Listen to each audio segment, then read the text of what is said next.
Corona योद्धा सोहेल खंडवानी।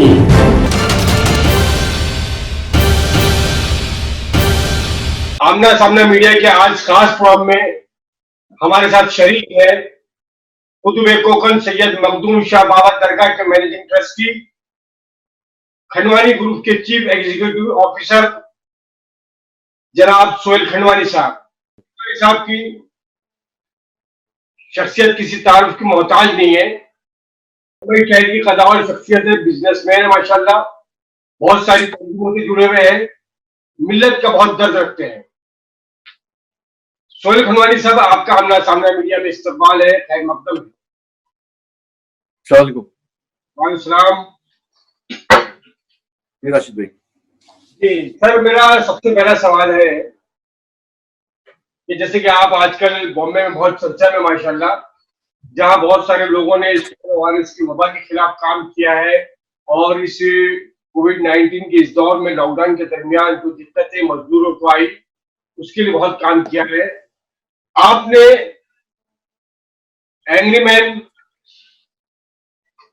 महानायक जनाब अमिताभ बच्चन साहब के साथ में एक प्रोजेक्ट तैयार किया, उस प्रोजेक्ट पे काम किया, आपने मजदूरों को ट्रेन के जरिए पहुंचाया और बसों के जरिए पहुंचाया। ये खिदमत आपकी दुनिया जानती है। ये सर कैसे हुआ, ये प्रोजेक्ट कैसे तैयार हुआ, कहां से शुरुआत? देखिए, माहीम दरगाह और हाजिरी दरगाह का एक प्लेटफॉर्म, एक ह्यूमैनिटी का प्लेटफॉर्म है। और जब ये कोविड-19 का इशू जब आया तो इसमें लोगों को ऐसा लगा कि इसमें कुछ हमारे जो वॉलंटियर्स थे कि हमारे को अभी कुछ सोसाइटी को पे बैक करना चाहिए, और मुंबई से हमारे को इतनी चीज मिली है, महाराष्ट्र से, हमारी कंट्री से, तो ये टाइम है कि कुछ लोगों तक हमको पहुंच के उनकी मदद करना चाहिए। सो माहीम दरगाह ने और हाजिरी दरगाह मिल के, दोनों जगह पे मैं बोर्ड ऑफ ट्रस्टीज में हूँ, तो कुछ राशन डिस्ट्रीब्यूशन का काम चालू किए।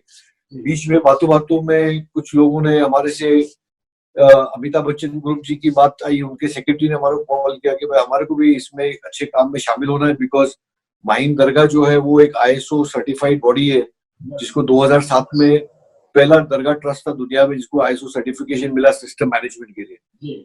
तो वो हमारे साथ में जुड़े, तो उनके तरफ से खाने के पैकेट्स अभी तक जा रहे थे, रोज के 3-4 हजार पैकेट्स। फिर बोले उनको कुछ माइग्रेंट्स को भेजना है, तो फिर बसेस का बंदोबस्त हुआ, उसमें कुछ माइग्रेंट्स को भेजे। फिर उसके बाद में फ्लाइट्स में लगभग 1200 से 1400 लोगों को यूपी सेक्टर में 3-4 सेक्टर में, इलाहाबाद है, गोरखपुर है, ये है वाराणसी है, तो ये सब सेक्टर में अमिताभ बच्चन का पूरा ताउन था उसमें। और माहीम दरगाह के और हाजिरी दरगाह के लगभग 120 टीम मेंबर्स थे जो बेलौस काम कर रहे थे, और पूरी लॉजिस्टिक माहीम दरगाह के टेक्निकल डिपार्टमेंट ने बनाया और कंटिन्यूसली एक प्रोफेशनली ये प्रोजेक्ट को हैंडल किया, और ये कोशिश की कि लास्ट तक के पूरा हर जगह पे जिधर भी पहुंच सकते, हर एरिया में वहां तक पहुंचे। जी सर, मेरा अगला सवाल ये है कि ये तो कोविड-19 के दौर में इस वबा के दरमियान आपने काम किया, लेकिन माहीम दरगाह ट्रस्ट और हाजिरी ट्रस्ट बहुत सारे साइन है, एक बहुत बड़ा ट्रस्ट है ये, और इसमें बहुत सारा सरमाया माशाल्लाह आता है, ये अखराजात भी उतने हैं, तो इसके जरिए और कौन कौन से काम आप लोगों ने किया? देखिए, माहीम दरगाह खाली और हाजिरी दरगाह महदूद नहीं थी राशन में और इमिग्रेंट्स में। सबसे पहले तो 2 बड़े आस्थाने को मैनेज करना, उसको टाइमली पब्लिक से कैसा काउंसलिंग करके के लोगों का जो फेथ था दरगाहों पे, तो वो फेथ भी कंटिन्यू रहे, रिचुअल्स भी रहे और एक डिस्टेंस मैनेजमेंट भी रहे, तो उनका एक काउंसलिंग का भी था। हमारा एक मेडिकल डिपार्टमेंट है, तो हमारे कुछ 6-8 डॉक्टर्स हमारे साथ में थे, तो मेडिकल काउंसलिंग और उनके टेस्टिंग भी चालू थी। हमारे ट्रस्ट के अंडर में कब्रिस्तान भी है, तो बराबर वो जो इशू आया था जब एक बॉडी को क्रिमिनेट किया गया, तो सबसे पहले आवाज निकली माहीम दरगाह से। जब हमारे टीम मेंबर्स बैठे थे, हमारे एक को ट्रस्टी है डॉक्टर मुदस्सिर लांबे, जो वक्फ बोर्ड के इलेक्टेड मेंबर है, तो उन्होंने एक ऑर्डर जारी कराया वक्फ बोर्ड से कि हर कब्रिस्तान कोविड की बॉडी या जो मरहूम है उसकी बॉडी को रिफ्यूज नहीं करेंगे या तो उनके ऊपर एक्शन होगा। तो वहां से ही चालू हुआ। बाद में मंत्रालय में उसका चेंजेस आए कि नहीं, क्रिमिनेशन नहीं, उनको दफनाने जाएगा सर्टेन लॉ से। तो कब्रिस्तान में जब बॉडी दफनाने जाती है तो उसको प्रॉपर WHO के राइट से और म्युनिसिपैलिटी के राइट से कैसा उसका 10 फीट खोदना चाहिए, उसका सैनिटाइजेशन कैसा होना चाहिए, उसको बॉक्स में कैसा रखना चाहिए, फिर उसके बाद में पब्लिक को कैसा सोशल डिस्टेंस करना चाहिए। तो आस्थाना मैनेजमेंट था, मस्जिद मैनेजमेंट थी, लोगों की काउंसलिंग थी, पुलिस से ई पासिस के जो हमारे 120 वॉलंटियर्स थे और टीम मेंबर्स थे, तो उनके साथ में उनका लाइजॉनिंग था, बीएमसी के साथ में लाइजॉनिंग था। फिर फूड का डिस्ट्रीब्यूशन था, लगभग जो 3-4 लाख लोगों तक हमारा यूनिट वाइज पका हुआ खाना पहुंचा। फिर उसके बाद में राशन का हम लोग ने किया यहाँ से, तो राशन लगभग 5-5.5 लोगों तक हमारा वहां पहुंचा। फिर माइग्रेंट्स को जो हमने भेजे बस से, 10 बस हुई, प्लस ये अमिताभ बच्चन जी के साथ में जोड़ के, तो यानी हर एरिया में खाली ये नहीं था कि भाई राशन का काम, और उसमें फिर कुछ लोग किधर फंस गए थे तो उनको उठा के उनके घर पे पहुंचाना, ये भी हमारे वॉलंटियर्स कर रहे थे। कुछ कोविड से बीमार थे, उनको हॉस्पिटल तक पहुंचाना, हॉस्पिटल से बातें करना। तो बेसिकली हर एक एक्टिविटीज अल्हम्दुलिल्लाह कोविड में लोगों तक पहुंचने की। और अल्लाह के करोड़ों एहसान से ये मेरी जो टीम थी वो इतनी बड़ी एसेट थी कि उनके कंधे पे बैठ के मैं खाली दिखाया जा रहा हूँ, बट पूरा काम तो ये टीम वर्क ने किया है। और अल्हम्दुलिल्लाह ये प्लेटफॉर्म था हाजी अली बाबा और मखदूम शाह बाबा का, जिसके फेज से हम लोग ने काफी काम अल्हम्दुलिल्लाह कर चुके हैं, और अभी भी इंशाल्लाह कुछ प्रोजेक्ट लाइन पे है, उसको भी देख रहे हैं। सोनू खंडवानी साहब, मैं ये पूछना चाह रहा हूँ, जैसे कि 3 महीनों में आप लोगों ने बहुत काम किया, आपके वॉलंटियर्स ने और अमिताभ बच्चन जी आप लोगों ने मिलकर बहुत बड़ा काम किया, माशाल्लाह आला काम किया। लेकिन हम पूछना चाह रहे हैं कि पिछले बहुत दूर नहीं जाते हुए इन 20-25 साल के दरमियान देखते हैं कि हमारी जो दरगाह है या हमारे खानकाएं हैं, ये जी जो फंड आता है या जो ट्रस्टियों को के पास फंड पैसा आता है, सरमाया आता है जायरीन की तरफ से, जो लोग वहां पर अपना टाउन करते हैं। हमने ये देखा कि इस कोविड-19 के दौर में जहां बीमारी से लड़ना चाहिए था, लेकिन कुछ लोग जो है मुसलमानों से लड़ रहे थे, फिरका परस्त को अनासिर जो है उसका उठा के रहे थे। हमने ये देखा कि मुसलमानों को बहुत दिक्कतें आई इलाज कराने में, हमारे हेल्थ सेंटर नहीं है, हमारे हॉस्पिटल्स नहीं है। तो क्या इस तरफ तवज्जो देनी चाहिए थी कि नहीं देनी चाहिए?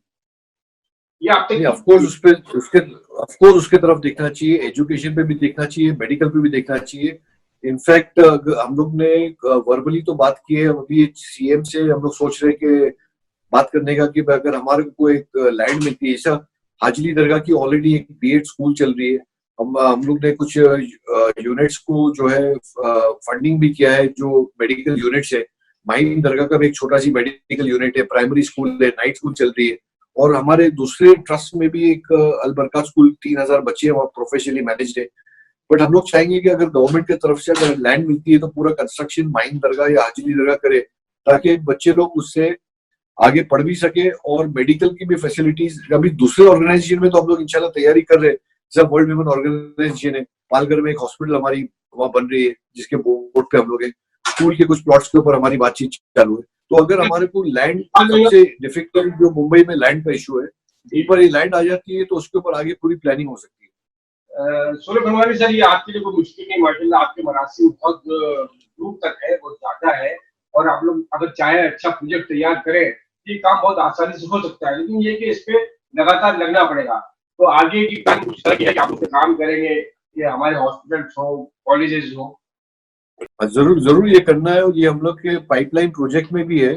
एक बार हमारे को इसके ऊपर कुछ लैंड के ऊपर जो ये जैसा वक्फ बोर्ड है, कि वक्फ बोर्ड के पास लगभग 4 लाख करोड़ की प्रॉपर्टी पड़ी है जो मुसलमानों की है, और जो इंक्रोच होते जा रही है, उसके पास भी हम लोग अप्रोच कर रहे हैं गवर्नमेंट के थ्रू कि अगर उसमें से कुछ प्लॉट है जो रिजर्व नहीं है, उसको अगर पर्टिकुलर हॉस्पिटल के लिए या एजुकेशन कॉलेज के लिए या इंस्टीट्यूशन के लिए अगर वो लोग रिजर्व करके हमारे को देते हैं, तो वो भी हम करने को तैयार है।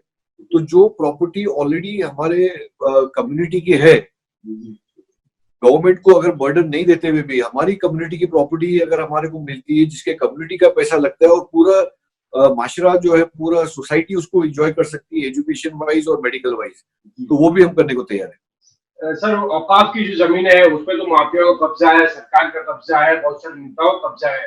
बहुत कोशिश की जा रही है लेकिन सरकार को नहीं है, और हमारी जमीनों पे हजारों करोड़ की जमीनों पर आज भी कब्जा है। यहाँ तक कि इस्माइल यूसुफ कॉलेज जो मांगा गया वो भी आज तक किसी सरकार ने हमको दिया। का सरमाया आज भी हमारे ट्रस्टियान के पास में कि अगर एक जगह 10 लोग इकट्ठे हो जाए तो ऐसे 10 प्रोजेक्ट खड़े कर सकते हैं। जी, हमारे को कोई जगह से कुछ बात करने की जरूरत ही नहीं है। अगर वकफ की प्रॉपर्टी, औकाफ की प्रॉपर्टी अगर बराबर हैंडल हो, तो जैसा मैंने आपको बताया लगभग 4 लाख करोड़ की प्रॉपर्टी वहां है, भले कुछ उसमें से इंक्रोच थे, लेकिन वकफ की प्रॉपर्टी का स्टार्ट ही वकफ ऐसा होता है कि once a Waqf always a वकफ, तो किसकी ओनरशिप लाइन हो सकती है। सर मैं ये अगर कोई हम इस पे कितना वक्त जाया करेंगे? हम आज पिछले 50 सालों से मांग रहे हैं कि हमें नहीं दिया जा रहा है, वो कोशिश हमारी रायगढ़ जा रही है, तो हम कुछ आगे बढ़े ना। नहीं, मुहिम तो इसकी होना ही चाहिए, क्योंकि ये हमारा मैटर ऑफ राइट है। वक्फ जो है ये कम्युनिटी का एक एसेट है, एक वेल्थ है। नहीं वो दूसरी तो जगह हक से है अगर सर, वो तो हक है, वो तो दूसरी लेना है जगह हमें, वो तो लेना है, वो तो हमारा हक है, हम लड़ाई लड़ते रहेंगे, हमारी जी आगे आने वाली नस्लें भी लड़ाई लड़ेगी इसकी, वो लड़ाई जारी नहीं रहेगी, लेकिन उससे हटकर नहीं, वो तो वो लड़ाई जारी रखना चाहिए, वो कभी खलास नहीं होगी। और उसमें ये देखना पड़ेगा कि वक्फ बोर्ड पे राइट लोग आवे, बट समझ में नहीं आता एक यानी मेरे को यूज नहीं करना चाहिए, बट मेरे को तो वक्फ बोर्ड हमेशा एक लावारिस बॉडी लगता है कि भाई तुम इसको जो चाहिए कर लो। जी बट ये सही नहीं है। गवर्नमेंट के पास हम लोग अलग भी जा रहे हैं कि भाई कुछ अगर जैसा भी कुर्ला में हमारी एक स्कूल बनी, वो हमने गवर्नमेंट से उसको बन गई अल्हम्दुलिल्लाह, जिधर आज 3-3,500 बच्चे पढ़ रहे हैं अल बरकत के नाम से। तो वैसा ही अगर गवर्नमेंट की तरफ से भी कोई लैंड मिलती है तो उसके ऊपर भी हम कर सकते हैं। आप जो अलबरकात की बात कर रहे हैं, नवाब मलिक साहब जिसके ट्रस्टी है। जी जी, नवाब भाई उसमें हमारे साथ में ट्रस्टी है और उसमें मैं मैनेजिंग ट्रस्टी हूँ। जी तो एक ग्रुप ऑफ ट्रस्टीज है। जब ये स्टार्ट में जब नवाब भाई उसके अपने एजुकेशन मिनिस्टर थे वो टाइम पे, टेक्निकल मिनिस्टर्स, जी तो वो टाइम पे प्लॉट आया था तो हमारी बातचीत हुई, तो हम लोग ने मिलके वो प्लॉट लिया और उसको बाद में स्कूल डेवलप हुई इसकी। जी अल्हम्दुलिल्लाह उनका काफी ताउन था, उनका गवर्नमेंट इन्वॉल्वमेंट भी काफी था, उनका फाइनेंस भी काफी लगा उनकी फैमिली का, जी और साथ में मिलके फिर ये अभी स्कूल रन कर रहे हैं प्रोफेशनली। जी।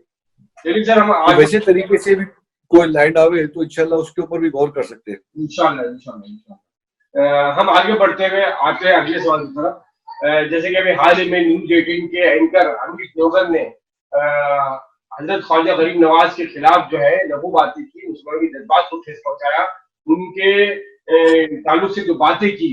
आप बहैसियत दरगाह के ट्रस्टी, मखदूम शाह बाबा दरगाह के ट्रस्टी की हैसियत से क्या कहना चाहेंगे? मोदी मीडिया है या अ, सरकार, फिरका परस्तों के इशारों पे चलने वाले लोग जो इस तरह के हैं, वो हमेशा इस तरह की सही बयान देते चले आ रहे हैं, इस पे आप क्या कहना चाहेंगे? देखिए इंडिया में अनफॉर्चुनेटली क्या हो रहा है कि हर चीज जो है वो अभी कास्टिज्म के ऊपर आ गई है। जी और ये इतना अनफॉर्चुनेट है कि हमारी जो सेक्युलर इमेज है, जो अपना इतना ब्यूटीफुल फैब्रिक है, वो डिस्टर्ब हो रहा है। जी और अगर अपना कॉन्स्टिट्यूशन को अगर स्क्रैच करते हैं तो डेमोक्रेसी का खून होता है, डेमोक्रेसी ब्लीड होती है। जी तो ये मामला वो लाइन तक चले गया है। जो उसने वो किया है बहुत ही गलत हुआ है। माहिम दरगाह की तरफ से पुलिस स्टेशन में भी कंप्लेन हुई है, कमिश्नर ऑफ पुलिस को भी एक लेटर लिया गया है कि भाई एक कंप्लेन के ऊपर रजिस्टर करके उसके ऊपर एक्शन होना चाहिए। प्लस सीएम को भी एक लेटर लिखा गया है कि आप फादर ऑफ स्टेट हो, आपने बताया था कि भाई कम्युनल चीज इसमें नहीं आना चाहिए, कोई भी चीज रिलीजन प्लेटफॉर्म के ऊपर उसको नहीं जाना चाहिए, तो उसके ऊपर आपको भी एक्शन लेना चाहिए। तो माहिम दरगाह की तरफ से इसकी मुहिम तो चालू हो गई है। और मैं चाहूंगा कि ये लोगों को बताना चाहिए कि भाई हम लोग एक नेशन जो है वो नेशन सब एक कम्युनिटी नहीं बना सकती है, सब कम्युनिटी मिलकर बना सकती है। और ऐसे लोगों को हमारे को टॉलरेट नहीं करना चाहिए जो हमारे नेशन को वीक करे। हम देखते हैं कि सर जिस तरह से यहाँ पर कानून की धज्जियां उड़ाई जा रही है, आज जरूरत इस बात की कि कानून को बचाए, कानून बचेगा तो देश बचेगा। लेकिन आज ये सरकार, खासतौर पर मोदी सरकार, जो बाबा साहब ने कानून बनाया है उसको खत्म करके जो है वो हिंदुत्व का कानून लाना चाहते हैं। और उसी के चलते हम ये देख रहे हैं कि दिल्ली में जिस तरह से सफूरा जरगर को गिरफ्तार किया गया था, आज उनकी बेल हुई है 2 महीने बाद। जबकि उस पर इल्जाम है कि उसने दिल्ली के राइट्स करवाए और इस तरह के बेजा इल्जाम लगाएगा, और बहुत सारे स्टूडेंट्स को गिरफ्तार किया जा रहा है, चाहे जेएनयू के हो, जामिया मिल्लिया इस्लामिया के हो, इस तरह के। लेकिन दिल्ली राइट्स में कपिल मिश्रा जैसे जो लोग हैं, इस तरह के है, या और बहुत सारे लोग हैं, उनको आज तक गिरफ्तार नहीं किया गया। और इस तरह से कानूनी खिलाफ वर्जी करते हुए मुस्लिम नौजवानों को, एक्टिविस्ट को और स्टूडेंट्स को गिरफ्तार किया जा रहा है, उनको हरेसमेंट किया जा रहा है सीए नसीमा पर। आप क्या कहना चाहेंगे? ये देखिए जस्टिस डिनाई, अगर जस्टिस डिले भी होता है ना तो वो भी एक मुश्किल की बात है। बिकॉज ये जो है लॉ ऑफ लैंड जो है उसको हम लोग हाईएस्ट एस्टीम में रखते हैं। अभी जैसा सुप्रीम कोर्ट के पहले भी जजमेंट आए, सबसे पहले स्टार्ट हुआ ये आस्थानों से। जब बात आई हाजिली दरगाह के ऊपर, जब इशू आया था वो लेडीज के एंट्री के ऊपर, सेम केस हुआ था सबरवाला में। वहां उनको मिल गया आस्था के ऊपर और यहाँ मिला उनको नहीं इक्वलिटी के ऊपर। यहाँ कॉन्स्टिट्यूशन राइट हुआ और उधर आस्था राइट हो गई। उसके बाद में मैटर आया, उसके ऊपर दूसरा इशू आया जब ट्रिपल तलाक का, वो भी इशू जो है वो अलग तरीके से देखा गया कि भाई नहीं इसमें इक्वलिटी और लीडीज का। तो जिधर बात कन्वीनियंस के लिए जब चेंज हो जाती है कि आस्था को एक जगह पे यूज होता है और एक जगह पे कॉन्स्टिट्यूशन होता है, वो सही नहीं है। हमारे को कॉन्स्टिट्यूशन से हमारा चलना चाहिए। आस्था तो सबकी हर जगह पे लगी हुई है। मेरा इस्लाम भी ये सिखाता है कि मेरा रिलीजन है, मैं अपने रिलीजन में बिलीव करूं, बट दूसरे रिलीजन का मैं रिस्पेक्ट करूं। या जब लॉ ऑफ लैंड की बात आती है तो लॉ ऑफ लैंड आस्था पे नहीं जाती है, लॉ ऑफ लैंड कॉन्स्टिट्यूशन पे जाती है और टेक्निकल पे जाती है। बट वो कभी कभी डाइवर्ट जो हो जाता है, जो ऑब्वियसली दिख रहा है, which is not good for a democracy, and ये नहीं होना चाहिए। यही सर हम देख रहे हैं, क्योंकि सारे जो कानून कायदे हैं उसको जो है बालाकार रख दिया गया है, और यहाँ पर अभी जात पात धर्म और आस्था के नाम पर फैसले हो रहे हैं, नाइंसाफियां हो रही है, और कहीं ना कहीं हमें इंसाफ मिलना चाहिए, और इंसाफ नहीं मिल रहा, क्योंकि हम यहाँ पर आस्था और धर्म और जात पात के नाम पे बांटे जा रहे हैं। तो ये बड़ी मुश्किल है देश के लिए। उसके लिए हमारे अमन पसंद हिंदुओं को सोचना पड़ेगा, इंसाफ पसंद हमारे जो जजेस बैठे हैं, ऑफिसरान हैं, सरकार, उनको भी सोचना पड़ेगा। मैं ये कह रहा हूँ कि आखिर में आपका इन हालात में, आज के हालात में क्या पैगाम रहेगा लोगों को, क्या मैसेज रहेगा जनता को? मैसेज तो ये है कि जब तक अपने को अपनी हर एक की यूनिटी मेंटेन करेंगे तो एक नेशन बिल्ड होगा। अगर मैं खाली अपने बारे में या अपनी कम्युनिटी के बारे में सोचूंगा तो वो सही नहीं है। हमारे को एक सोसाइटी को पूरा लेके चलने का है, और मैं रिपीटेडली बोल रहा हूँ कि नॉट वन कम्युनिटी बल्कि सब कम्युनिटी मिलके एक नेशन बना सकती है। तो कोई भी डिस्कार्ड नहीं होना चाहिए, और एक रैशनल फैक्टर नहीं होना चाहिए। और हमारा जो कॉन्स्टिट्यूशन है, we have to work on the constitution के हिसाब से हमारे को काम करना चाहिए। वही हमारा सोल है जो हमारे को होल्ड करके रखेगा। जी सर, आखिरी सवाल कि इस महामारी से महाराष्ट्र सरकार या मोदी सरकार निपटने में कामयाब रही है या नाकामयाब रही? देखिए, गवर्नमेंट ने जो लॉकडाउन जो किया है, ये लॉकडाउन को मैं एक नेसेसरी इविल बोलूंगा, बिकॉज लॉकडाउन उन्होंने ये समझ के किया था कि भाई लोगों का कंसर्न है, तो उन्होंने अपना कंसर्न बताया। बट अपने वहां एक ओवरऑल कंडीशन देखना चाहिए। जैसा फॉर एग्जांपल मैं एक रिविजिट करूंगा पास्ट को, जैसा फॉर एग्जांपल डीमोनेटाइजेशन जो हुआ, जो करेंसी बंद हो गई थी 2018 में 9 नवंबर को, वो उनका राइट था करने का, एवरीथिंग वाज गुड।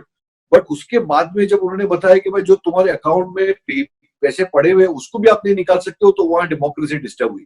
तो और सेकेंडली, हम एक स्विट्जरलैंड या डेनमार्क के जितना पॉपुलेशन नहीं है, आज हम लोग 130 करोड़ की आबादी है। तो इन टोटलिटी हमारे को देखना चाहिए, हर चीज को मद्देनजर रखते हुए उसके एक्शंस देखना चाहिए। या नहीं कि भाई एक ऑर्डर दे दिया, उसके बाद में उसके 50 नोटिफिकेशंस बाहर आ रहे और पब्लिक भी कंफ्यूज है कि क्या हो रहा है, और गवर्नमेंट भी नॉन एप्लीकेशन ऑफ माइंड कभी कभी होता है उनका। बट जहां तक कि ये लॉकडाउन का सवाल है, लॉकडाउन गवर्नमेंट ने लोगों के कंसर्न के हिसाब से किया था। बट अभी इकोनॉमिक कंडीशन, ये जो इशू जो हुआ है पेंडेमिक, ये 3 टाइप का इसमें प्रॉब्लम आया। एक तो हेल्थ प्रॉब्लम है, एक इकोनॉमिक प्रॉब्लम है, और एक साइकोलॉजिकल प्रॉब्लम है। तो मैं चाहता था कि गवर्नमेंट जो है ये तीनों प्रॉब्लम एक साथ में देखे। खाली हेल्थ प्रॉब्लम अगर देखेगा तो लोग मॉनेटरी जो नुकसान उनको हो रहा है वो साइकोलॉजी पे जाएगा, और उसके बाद में जो हंगर से लोग भूख से जो मरेंगे या सुसाइडल कमिटमेंट आएंगे वो ज्यादा डेंजरस हो गए। तो उसके लिए भी उनको तैयारी करनी पड़ेगी, जो काउंसलिंग की और अदरवाइज। शोले धनवानी साहब, बहुत बहुत शुक्रिया आमना सामने मीडिया से बात करने के लिए। आपने इतना कीमती वक्त दिया, बहुत बहुत शुक्रिया। अल्लाह।